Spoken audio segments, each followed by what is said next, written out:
প্রিয় দর্শকবৃন্দ, আজ আমরা যে কাহিনী শুনব তা ইসলামের ইতিহাসের সবচেয়ে হৃদয় বিদারক একটি অধ্যায়। রাসূল সাল্লাল্লাহু আলাইহি ওয়াসাল্লামের প্রিয়তমা স্ত্রী, মুমিনদের জননী, দুনিয়ার শ্রেষ্ঠ নারীদের একজন খাদিজা রাদিয়াল্লাহু আনহার ইন্তেকালের ঘটনা। এই কাহিনী শুধু ইতিহাস নয়, বরং তা আমাদের হৃদয়কে নাড়া দেয়, চোখে পানি আনে। খাদিজা রাদিয়াল্লাহু আনহা ছিলেন কুরাইশ গোত্রের সম্মানিত মহিলা।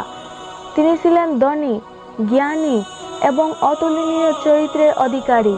তার বাণিজ্য কাফেলা আরব জাহানে পরিচিত ছিল, কিন্তু তার সর্বশ্রেষ্ঠ গুণ ছিল পবিত্রতা ও সততা।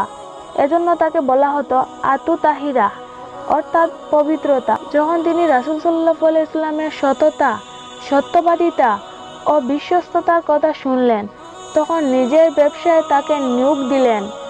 নবী করিম যখন তার ব্যবসা পরিচালনা করে ফিরলেন, খাদিজা তার চরিত্রে এমন সততা ও ন্যায়পরায়ণতা দেখলে যে তার হৃদয় মুগ্ধ হয়ে গেল। পরে খাদিজা নিজেই প্রস্তাব পাঠালেন রাসূল সাল্লাল্লাহু আলাইহি ওয়াসাল্লামের কাছে, আর আল্লাহর ইচ্ছায় তাদের বিবাহ সম্পূর্ণ হলো।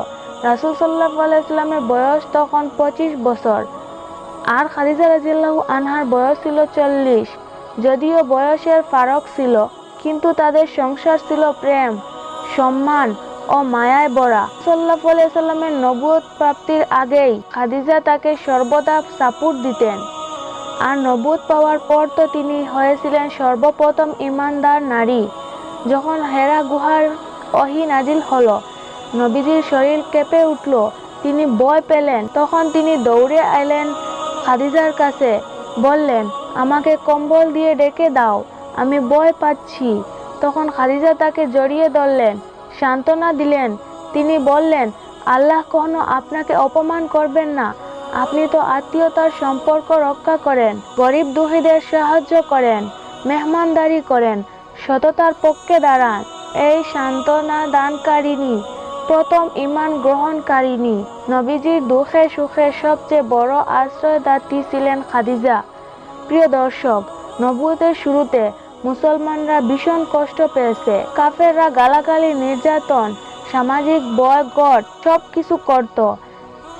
3 বছর ধরে নবীজি ও মুসলমানরা শিব এ আবি তালিবে অবরোধ দিয়েছিলেন। সেখানে খাদিজা রাদিয়াল্লাহু আনহাও ছিলেন নবীজির সঙ্গে। কষ্টের সীমা ছিল না, খাবার ছিল না, পানীয় ছিল না, শিশুদের কান্না ছিল, মানুষের ক্ষুধার তাকড় ছিল। ধনী হয়ে সেই সময়ে তিনি সমস্ত সম্পদ ব্যয় করেছিলেন ইসলামের জন্য। নিজের স্বার্থ ত্যাগ করে রাসূলের পাশে থেকেছেন। কষ্ট, অভাব, অনাহার সবকিছুই তিনি ধৈর্য ধরে সহ্য করেছেন। এভাবে দুঃখ কষ্টের জীবন কাটাতে কাটাতে খাদিজা রাদিয়াল্লাহু আনহার শরীর দুর্বল হয়ে গেল। বছরের পর বছর কষ্ট আর পরিশ্রম তাকে ভীষণ ক্লান্ত করে তুলল। শেষ পর্যন্ত তিনি অসুস্থ হয়ে পড়লেন। নবীজি দিন রাত তার সেবা করতেন। এই সময়ে তার চোখে অশ্রু ছিল, কারণ তিনি জানতেন জীবনের সবচেয়ে বড় সমর্থন হারাতে যাচ্ছেন।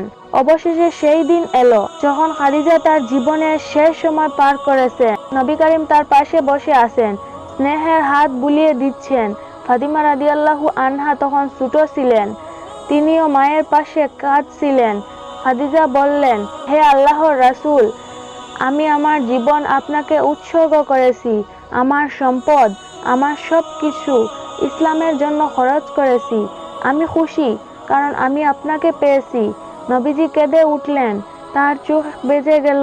তিনি বললেন, হে খাদিজা, তুমি দুনিয়ার শ্রেষ্ঠ নারী। তুমি আমার জন্য পৃথিবীর সবচেয়ে বড় আশ্রয় ছিলে। তোমার প্রতি আমার ভালোবাসা চিরদিন থাকবে। ইতিহাসে এসেছে, মৃত্যুর পূর্বে খাদিজার ঘরে কিছুই ছিল না, এমনকি তার কাফনের জন্য কাপড়ও ছিল না। রাসূল সাল্লাল্লাহু আলাইহি ওয়াসাল্লাম কাঁদতে কাঁদতে বললেন, আমার খাদিজার জন্য কাফনের কাপড় নেই। তখন আসমান থেকে জিবরাইল আলাইহিস সালাম এসে জানালেন, হে রাসূল, আল্লাহ আপনাকে সালাম দিচ্ছেন এবং খাদিজাকে সালাম জানাচ্ছেন। আল্লাহ বলছেন, আমি খাদিজাকে জান্নাতে এমন এক প্রাসাদ দেব যেখানে কোনো কষ্ট থাকবে না, কোনো ক্লান্তি থাকবে না, কোনো দুঃখ থাকবে না। খাদিজা রাদিয়াল্লাহু আনহা সেই সুসংবাদ শুনে আল্লাহর শুকরিয়া আদায় করলেন। কিছুক্ষণ পর তিনি ধীরে ধীরে চোখ বন্ধ করলেন, তার প্রাণ আল্লাহর কাছে সম্পূর্ণ করলেন। প্রিয় দর্শক, সেই মুহূর্ত ছিল নবীজির জীবনের সবচেয়ে বেদনাদায়ক মুহূর্তগুলোর একটি। নবীজি কান্নায় ভেঙে পড়লেন। তিনি বললেন, খাদিজা আমার জন্য ছিলেন দুনিয়ার সবচেয়ে বড় আশ্রয়, সবচেয়ে বড় সম্পদ। এই বছরের নাম দেওয়া হলো অমুল হুজুন, দুঃখের বছর। কারণ একই বছরে রাসূল সাল্লাল্লাহু আলাইহি ওয়াসাল্লাম তার প্রিয় চাচা আবু তালিবকেও হারিয়েছিলেন। রাসূল সাল্লাল্লাহু আলাইহি ওয়াসাল্লাম সারা জীবন খাদিজাকে ভুলে যাননি। তার মৃত্যুর পরও নবীজি তার কথা মনে করতেন, মাঝে মাঝে ভেঙে কেঁদে উঠতেন।